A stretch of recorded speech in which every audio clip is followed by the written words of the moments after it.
세상에 내가 살면서 항상 찬송 부르다가 날이 저물어 오라 하시면 영광 중에 나아가리. 열린 천국문 내가 들어가 세상 짐을 내려놓고 빛난 면류관 받아 쓰고서 주와 함께 다스리리. 눈물 골짜기 더듬으면서 나의 갈 길 다간 후에 주의 품 안에 내가 안기어 영원토록 살리로다. 열린 천국문 내가 들어가 세상 짐을 내려놓고 빛난 면류관 받아 쓰고서 주와 함께 다스리리. 나의 가는 길 멀고 험하며 산은 높고 고른 깊어 고난 나의 몸 쉴 곳 없어도 복된 날이 밝아오리. 열린 천국문 내가 들어가 세상 짐을 내려놓고 빛난 면류관 받아 쓰고서 주와 함께 다스리리. 한숨 가시고 죽음 없는 날 사모하며 기다리니 내가 그리던 주를 배울 때 나의 기쁨 넘치리라. 열린 천국문 내가 들어가 세상 짐을 내려놓고 빛난 면류관 받아 쓰고서 주와 함께 다스리리. 열린 천국문 내가 들어가 세상 짐을 내려놓고 빛난 면류관 받아 쓰고서 주와 함께 다스리리. 열린 천국문 내가 들어가 세상 짐을 내려놓고 빛난 면류관 받아 쓰고서 주와 함께 다스리리.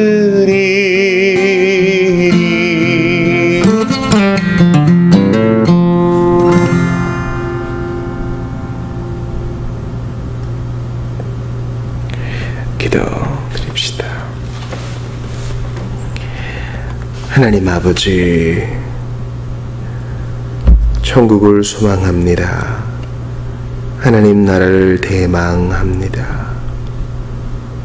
주님, 저희의 경솔함과 완악함, 계획적인 거짓말과 하나님 앞에 순전하지 못함, 입술을 지키지 못함, 절제하지 못한 모든 것들을 회개합니다. 주님, 이 아침에 불러주셔서 감사합니다. 아버지의 품이 아니면 쉴 곳 없어 왔사오니 저희 모두를 안아주시옵소서. 주님, 이 시간 중국을 위해서 기도합니다. 시진핑 집권으로 중국의 가정교회가 많은 어려움에 처하게 되었습니다. 또 강한 통제 속에서 교회 지도자들이 여러모로 위협을 당하고 있습니다. 특별히 어린이를 위한 기독교 여름 캠프에서 교회 리더 2명이 고발당하고 또 교육자 자격이 박탈되고 경찰의 습격을 받는 등 여러 위험이 있다고 합니다. 주님, 이러한 박해 속에서 중국교회 더욱 순결하게 하시고 과거의 생명력도 다시 회복되게 하시옵소서. 그리고 눈물 속에 우리 성도들을 위로하여 주시옵소서. 오늘도 주의 말씀 앞에 섭니다. 저희가 하나님 앞에 있습니다. 이 엄중한 사실 앞에 두렵고 떨림으로 주님만을 예배하게 하시고, 주여, 이 모습 이대로, 못난 모습 이대로, 주님을 갈구하는 모습 이대로 왔사오니 고치시고 사용하여 주시옵소서. 오늘 이 아침에도 주님의 친밀하심이 주님 앞에 나온 모든 이들에게 있기를 원하오며 예수님 이름으로 기도합니다. 아멘. 하나님 말씀 고린도전서 11장입니다.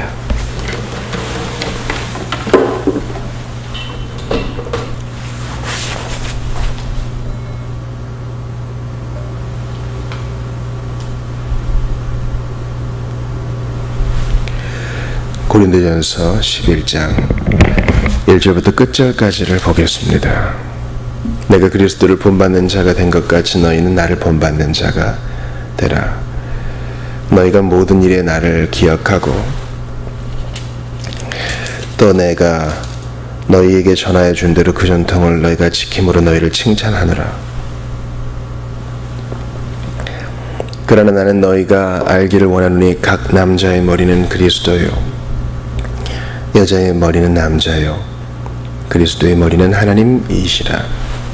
무릇 남자로서 머리에 무엇을 쓰고 기도나 예언을 하는 자는 그 머리를 욕되게 하는 것이요 무릇 여자로서 머리에 쓴 것을 벗고 기도나 예언을 하는 자는 그 머리를 욕되게 하는 것이니 이는 머리를 맨 것과 다름이 없습니다. 만일 여자가 머리를 가리지 않거든 깎을 것이요 만일 깎거나 미는 것이 여자에게 부끄러움이 되거든 가릴지니라. 남자는 하나님의 형상과 영광이니 그 머리를 마땅히 가리지 않거니와 여자는 남자의 영광이니라.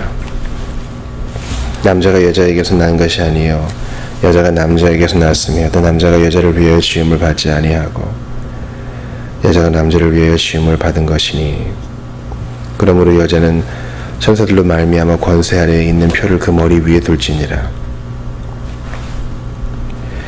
그러나 주 안에는 남자 없이 여자만 있지 아니하고 여자 없이 남자만 있지 아니하니라. 이는 여자가 남자에게서 난 것 같이 남자도 여자로 말미암아 났습니다. 그리고 모든 것은 하나님에게서 났느니라. 너희는 스스로 판단하라. 여자가 머리를 가리지 않고 하나님께 기도하는 것이 마땅하냐. 만일 남자에게 긴 머리가 있으면 자기에게 부끄러움이 되는 것을 본성이 너희에게 가르치지 아니하느냐. 만일 여자가 긴 머리가 있으면 자기에게 영광이 되나니 긴 머리는 가리는 것을 대신하여 주셨기 때문이니라. 논쟁하려는 생각을 가진 자가 있을지라도 우리에게나 하나님의 모든 교회에는 이런 관례가 없느니라. 내가 명하는 이 일에 너희를 칭찬하지 아니하나니 이는 너희의 모임이 유익이 못되고 도리어 해로움이라. 먼저 너희가 교회에 모일 때에 너희 중에 분쟁이 있다 함을 듣고 어느 정도 믿거니와 너희 중에 파당이 있어야 너희 중에 옳다 인정을 받은 자들이 나타나게 되리라.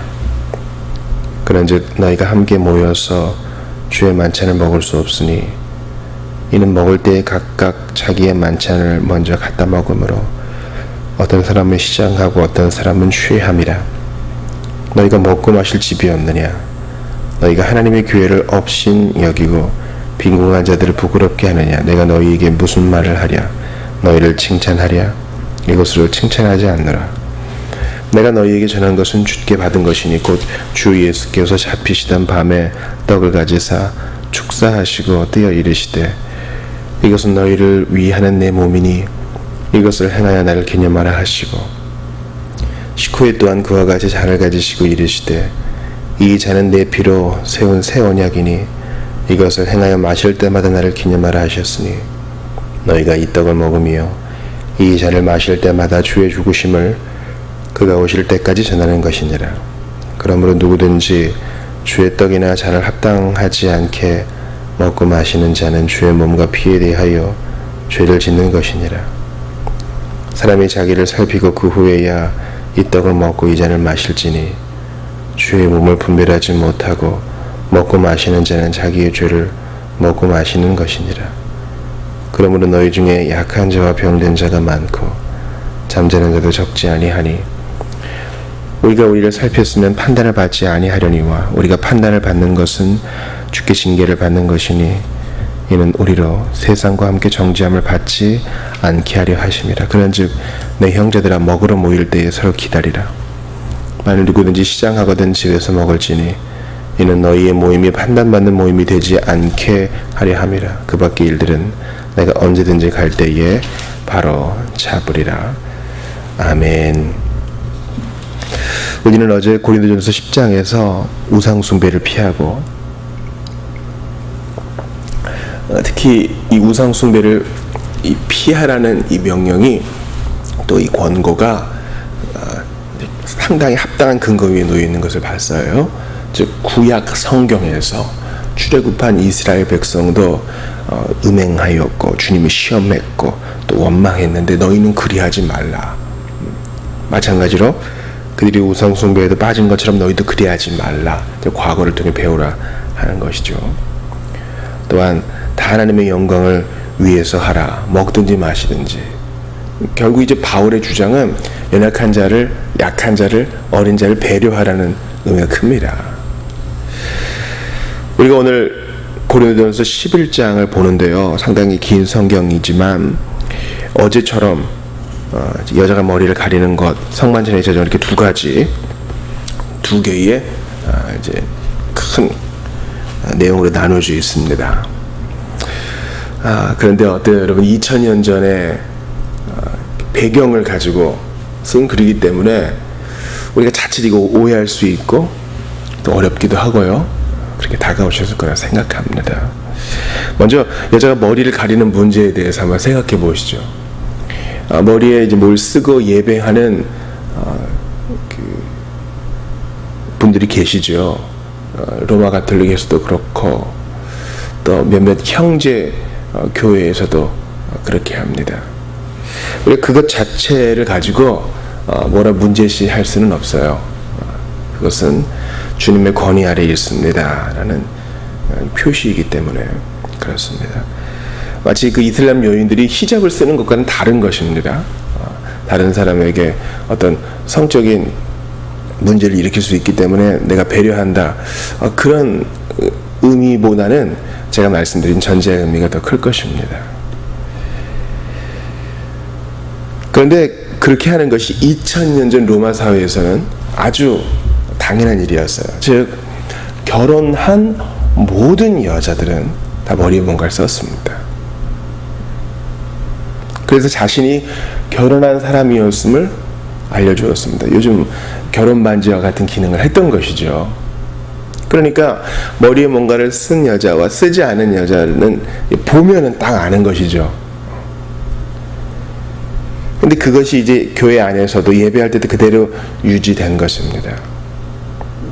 그리고 우리는 다 이제 교회는 주님의 신부이기 때문에 또 여성들은 주님의 권위 아래 있다는 것을 보여주기 위해 모두가 다 이제 머리에 뭔가를 썼다는 것입니다. 근데 이제 몇몇 페미니스트들이 불끈할 만한 얘기가 있어요. 3절 보세요. 그러나 나는 너희가 알기를 원하노니 각 남자의 머리는 그리스도요 여자의 머리는 남자요 그리스도의 머리는 하나님이시라. 당시에 그 남성들도 로마 사회에서 이방신에게 예배할 때 토가를 이렇게 뒤집어 쓰거나 머리에 뭔가 쓰는 것 같은 그런 전통이 있었기 때문에 바울은 남자는 머리에 뭔가 쓰지 않게 했고 그것이 이제 예배 속에서 당연하게 받아들여졌고 오늘날 그러라는 것은 아닙니다. 여성들은 뭔가를 쓰므로 교회 안에 이제 질서가 딱 잡히기를 원했던 것입니다. 근데 보세요. 각 남자의 머리는 그리스도요. 뭐 이거는 뭐 이해할 수 있겠어요. 근데 여자의 머리는 남자. 이럴 때 왜 우리 머리가 남자입니까? 여성들이 발끈할 수 있죠. 근데 여러분 그 다음을 보세요. 그리스도의 머리는 하나님이시라. 분명히 하나님은 성부를 말할 거예요. 그러면 이제 여자의 머리가 남자라는 것을 불끈하기 전에 먼저 이걸 해결하자고요. 그리스도의 머리는 하나님이시라. 여러분 그리스도는 성자 하나님 아니셔요? 성부와 성령과 함께 그 영광과 찬양을 공유하시는 동일한 하나님 아니시냐고요. 그런데 이 성부 하나님, 성자 하나님의 머리가 성부 하나님이시래요. 그러니까 아들이 아버지보다 낮은 거 맞네. 그런 아리우스 이단을 말하는 게 아니라 이것은 그 질서상 그렇다는 것입니다. 질서상 아버지가 계시고 아들이 있으면 아버지는 아들을 그죠? 권위로 다스리고 아들은 아버지의 돌봄을 받고 이런 것이 우리 유교 문화상에서는 상하의 구별이 있는 것 같지만 전혀 그렇지 않습니다. 그런 의미에서 여자의 머리는 남자예요. 남성이 영적 리더십을 발휘하고 또 이제 후에도 보겠지만 다스린다라는 것은요. 그의 영적이고 정서적이고 신체적인 필요를 충족시켜 준다는 거예요. 그러니까 우리말로 권위를 행사한다, 머리이다 이럴 때는 이렇게 억압한다는 의미가 있는 것 같은데 전혀 그런 게 없어요. 책임진다 이란 말이에요. 그러므로 3절을 근간의 어떤 그 해석의 렌즈로 보시면 안 되고 먼저 그리스도의 머리는 하나님이시라 요 이제 맥락에서 이해하시면 좋습니다.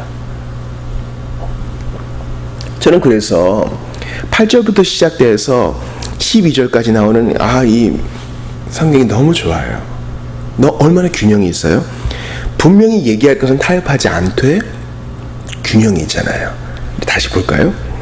남자가 여자에게서 난 것이 아니요 여자가 남자에게서 났으며, 그죠? 첫사람은 이랬죠. 갈빗대로 여자를 만들었으니까. 그러나 그것이 상하 우열의 관계가 아니란 거예요. 또 남자가 여자를 위하여 지음을 받지 아니하고 여자가 남자를 위하여 지음을 받은 것이니. 이걸 또 이상하게 해석하는 분들이 있어요. 남편이 부인을 위해 있는 게 아니라 부인이 남편을 위해 있는 거야. 그러니까 알아서 기어. 이건 말이 안 되는 것입니다. 왜냐면 처음에 남자를 지으시고 그 다음에 여성을 지으셨다는 의미이지 그 이상도 그 이하도 아니에요. 서로 의존해야 되죠. 10절 보세요. 그러므로 여자는 천사들로 말미암아 권세 아래에 있는 표를 그 머리 위에 둘지니라. 단지 그 질서를 인정하라는 것뿐이에요. 11절 그러나 얼마나 아름다워요. 주 안에는 남자 없이 여자만 있지 않고 여자 없이 남자만 있지 아니하니. 주 안에는 둘 다 동등이라 이 말이에요. 12절도 보세요. 이는 여자가 남자에게서 난 것 같이 남자도 여자로 말미암아 났습니다. 이건 또 다른 의미죠. 모든 남자는 첫사람 이후에 모든 남자는 다 엄마에게는 낳았으니까 괜히 핏대 올리면서 내가 잘났느니 하지 마라 이겁니다. 그리고 모든 것은 하나님에게서 났느니라. 아멘. 끝났어요 이제. 여자가 머리에 뭔가를 쓰고 당시의 고린도 교회에서 뭔가를 쓰고 예배하는 것은 내가 하나님의 다스림을 받습니다. 가정에서는 남편을 통해서 권위 행사를 받습니다. 그러나 우리는 일반입니다 라는 것을 표현하는 방식일 뿐이지 그 이상도 그 이하도 아닙니다. 모두가 다 주님의 통제를 받아야 됩니다. 이것입니다. 목사님 그럼 이거 오늘날 어떻게 적용할 수 있습니까? 여러분 당시 고린도는 상당히 음란한 도시라 그랬었죠. 에베소와 마찬가지로. 그래서 파마하는 사람들은 대부분 다 신전창기라 그랬어요. 신전창기가 회심해서 교회 안에 들어왔습니다. 근데 다 여자는 머리에 뭔가를 써서 하나님께 예배해야 되는데 내가 무슨 그러면서 그거를 안 쓰고 예배했다 봐요. 그럼 이제 보는 사람들이 저 머리는 옛날 신전창기인데 그런 사람이 우리 안에 들어와 있네. 그러면서 예배에 집중하기가 힘들 거예요. 그래요. 이렇게 머리에 뭔가를 쓰는 것은 예배하는 당사자가 주님께 집중하는 의미도 있지만 다른 사람을 배려하는 의미도 있는 거예요. 뭐야 누군 쓰고 누군 안 쓰고 교회 엉망이네 질서 엉망이네 똑같이 어지럽네 이렇게 연약한 자를 돌보는 의미도 있는 것입니다. 첫 번째는 하나님께 복종하는 의미요. 주님께서 그 당대의 문화를 통해서 말씀하신 것에 복종하는 의미요. 두 번째는 연약한 자를 돌봄으로써, 배려함으로써 하나님의 복음이 전파되는 데에 장애가 되지 않게 하는 의미가 있습니다. 이거 아무리 봐도 남자한테 유리한 거예요. 그러나 오늘 본문의 14절도 보세요. 만일 남자에게 긴 머리가 있으면 자기에게 부끄러움이 되는 것을 본성이 너희에게 가르치지 아니하느냐. 남자들아, 너희들 자꾸 하나님이 남자 먼저 만들었다고 자랑하지? 그러면 너 진짜 남자다우냐? 주께서 너에게 준 그 본성이 있지 않느냐? 여성을 보호하고 필요를 채워줘야지 언제까지 소리만 질러댈 거냐? 남성들이요, 제발 일 끝나면 어디 세지 말고 집에 좀 바로 들어가라. 나의 남성다움을 가정에서 행사하고 교회에서 행사하지도 않으면서 뭐 잘났다고 그렇게 들이미느냐. 그러므로 오늘 본문은 상당히 가부장적인 사회예요. 2000년 전이면 너무너무나 가부장적인 사회라고요. 여성의 인권이 오늘날처럼 이렇게 옹호되지도 않는 사회인데도 정말 혁명적인 말씀이잖아요. 그러니 오늘날 이 본문의 본질을 우리가 끌어다 쓸 때는 남성과 여성은 동일한데 각자에게 맡겨진 역할이 있으니 서로를 존중하며 모두가 하나님의 권세 아래에 있음을 인정하자. 교회 안에서도 교회 안에서도 서로를 배려하자. 겸손으로 이렇게 적용할 수 있겠습니다. 그 같은 맥락이 이제 성찬했을 때 적용되는 거죠. 자, 남자와 여자가 일반인데 성찬에서는 부자와 가난한 자, 종과 노예가 일반이다라는 거예요. 초대교회에서는 이 성찬을 주로 저녁에 예식됐다 그랬죠. 아침에는 말씀의 예전, 주로 저녁에는 떡의 예전, 성찬의 예전을 했습니다. 그런데 그냥 일 없이 한가하게 지낸 사람은 먼저 먹을 거 싸들고 와서 배부르게 먹는데 집안일을 다 돌보고 와야 되는 미천한 자들, 노예라 할지 또 자기 막사를 정리하고 와야 되는 군인이라 할지 이런 사람들은 먹을 게 없는 거예요. 그래서 21절 보세요. 어떤 사람은 시장하고 어떤 사람은 취함이라. 아니 말씀의 예전을 나누고 이제 저녁에 서로 떡을 떼고 또 애찬도 나누려고 그러는데 어떤 사람은 다 먼저 먹고 취해버리고 어떤 사람은 배고픈 거예요. 교회에서 이게 말이 되느냐. 남자와 여자가 일반이듯이 빈부격차를 막느라고 모두가 다 하나인데 주 안에서 이런 일이 있을 수 있느냐. 그러면서 23절에 정말 감동적인 성찬 제정의 말씀이 나오죠. 저는 사실 우리 교회 성찬을 이제 격주로 하는데, 왜냐면 이제 매주 성찬을 향해서 지금 우리가 준비하는 단계니까요. 아무리 설교를 죽을 썼어도 이 성찬 제정의 말씀을 읽고 성찬을 나누면 정말 모든 것이 이렇게 복구되는, 좀 메이크업되는 그런 느낌을 받아요. 보충이 되는 느낌. 얼마나 감동이 되는지. 근데 이 복된 말씀이 바로 이런 혼란스러운 분위기에서 나왔다는 걸 생각해 보세요. 그래서 남자와 여자가 서로 반목하며 서로를 인정하지 않는 것만큼 주인과 종, 교회 안에서 재력 있는 자와 없는 자가 서로 반목하는 것은, 특별히 성찬에서 그렇게 하는 것은 앞에 것보다 더 나쁜 죄란 거예요. 왜냐하면 주의 몸, 주의 피, 그것을 상징하는 예전을 멸시하는 거니까요. 그래서 30절 보세요. 분별하지 못하고 먹고 마시는 자가 있어서 너희 중에 약한 자도 있고 병든 자도 많고 잠자는 자도 적지 않다. 이 잠자는 자는 죽은 자예요. 그래서 31일 징계의 일환으로 이런 일들이 벌어진다고 하죠. 그러니까 하나님 말씀, 특별히 이 교육자는, 이 목사는 정확한 명칭이 말씀과 성례의 집행자, 말씀과 성례의 봉사자입니다. 주께서는 이 말씀과 성례로서 이 은혜의 수단을 삼아 당신님의 교회를 이끌어 가시는데 서로 차별이 있으면 주께서 직접 손을 대시는 거죠. 약한 자, 병든 자, 잠자는 자가 있다는 거예요. 그러므로 앞에 남자와 여자에 대한 말씀, 뒤에 성찬에 대한 말씀은 하나입니다. 서로 배려하며 서로 불쌍히 여기며 하나님의 교회를 세워가라는 거예요. 그렇게 하지 않으면 이 교회는 주님의 것이기 때문에 주님이 직접 손대셔서 약한 자도 생길 수 있고 잠자는 자와 병든 자도 있을 수 있다는 겁니다. 이거 벌로 생각하면 안 돼요. 징계입니다. 사랑하는 여러분, 그렇게 보니 우리는 얼마나 타락해 있어요. 제 스스로도 회개합니다. 주님이 주신 다 양인데 어떤 사람은 너무너무 약하고요. 어떤 사람은 강한 척하고요. 그래서 성령 충만하지 않을 때는 너무너무 약한 사람보다는 너무너무 강한 사람 눈치를 보고 휘둘릴 때가 있어요. 그러나 주님 눈에는 다 귀한 주님의 자녀입니다. 가장 약한 자, 강하다고 뻐기는 자나 다 주님의 권위 아래에 있고 모두가 주 안에서 일반입니다. 잘나봤자 얼마나 잘났겠어요.